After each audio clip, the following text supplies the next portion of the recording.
বর্তমানে বাংলাদেশে cycle stunt তরুণদের কাছে অনেক বেশি জনপ্রিয়। বাংলাদেশে এখনো মানুষ স্টান্ট করাকে ভালোভাবে গ্রহণ করতে পারেনি। সাধারণ মানুষের ধারণা স্টান্ট করা অনেক তরুণরাই উশৃঙ্খল। ব্যস্ত রাস্তার মধ্যে বিপজ্জনক গতিতে তারা সাইকেল স্টান্ট করে। সব স্টান্ট করা তরুণরা একই স্বভাবের।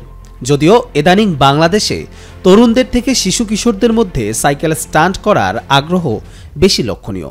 রাজধানী থেকে শুরু করে দেশের বিভিন্ন ছোট শহরে এবং পাড়া মহল্লায় এখন কম বেশি শিশুদের সাইকেল স্টান্ট দল বা গ্যাং দেখা যায়। ঢাকায় কেন্দ্রীয় শহীদ মিনার চত্বরে সাইকেল স্টান্ট করছে তরুণ কিশোর জুবায়ের। অল্প বয়সেই পড়ালেখা বাদ দিয়ে সাইকেল স্টান্ট অনুশীলন ও সামাজিক যোগাযোগ মাধ্যমের বিভিন্ন প্ল্যাটফর্মে এ সকল স্টান্ট ভিডিও আপলোড দেয় সে। বাবার অমতে ও তাকে না জানিয়েই এই সাইকেল স্টান্ট করে সে। সড়কে ঝুঁকি রয়েছে জেনেও সে স্টান্ট রাজধানীর বিভিন্ন সড়কে করে থাকে। ঘটনা হয়েছে ইউটিউবে ড্যানি থেকে দেখা, তারপরে এই স্টান্ট করা প্র্যাকটিস। আর এমনি গ্রুপ আছে MSBZ আরএস ফাইমের গ্রুপে। আর শেখাটা কোন জায়গা থেকে? আরএস ফাইম গ্রুপ থেকে।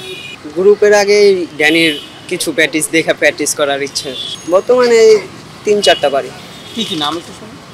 উইলি, বানি হাফ, তারপর হচ্ছে রোলিং স্টপি, ম্যানুয়াল, এগুলো বাসায় সব জানে না, খালি আম্মু জানে। আব্বু একটু চিলাচিলি করে, বলে যে সব খরচ যে কোনো সময় পড়লে হাত পা ভাঙবে না। আমি বলি এইসব যদি শিখতাম তাহলে তো ছিল 90%ই ঝুঁকি থাকে পড়ার কারণে। অল্প বয়সে অনেকজন করে, রাস্তায় ঝুঁকি থাকে, অনেক গাড়ি ঘোড়া থাকে, যেগুলো অ্যাক্সিডেন্ট হওয়ার সম্ভাবনা থাকে। হ্যাঁ, কিন্তু আমার ক্ষেত্রে হয়নি অ্যাক্সিডেন্ট। আমি বর্তমানে পড়ালেখা করি না, মানে ছাইড়া দিছি। আচ্ছা, এই স্ট্যান্ড নিয়ে আসলে স্বপ্নটা কি? স্ট্যান্ড নিয়ে কোনো স্বপ্ন নেই, তারপর সামনে আগে দেখি ইউটিউবিং করতে পারি। ইউটিউব চ্যানেল আছে একটা। জানা যায় 1880 সালে প্রথম এই ধরনের কসরত করেছিলেন মার্কিন যুক্তরাষ্ট্রের সাইকেল আরোহী ড্যানিয়েল জে কেনারি।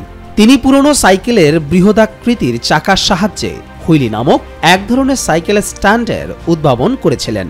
তখন থেকেই ওই আশ্চর্যজনক কসরত জনপ্রিয় হয়ে উঠতে শুরু করে।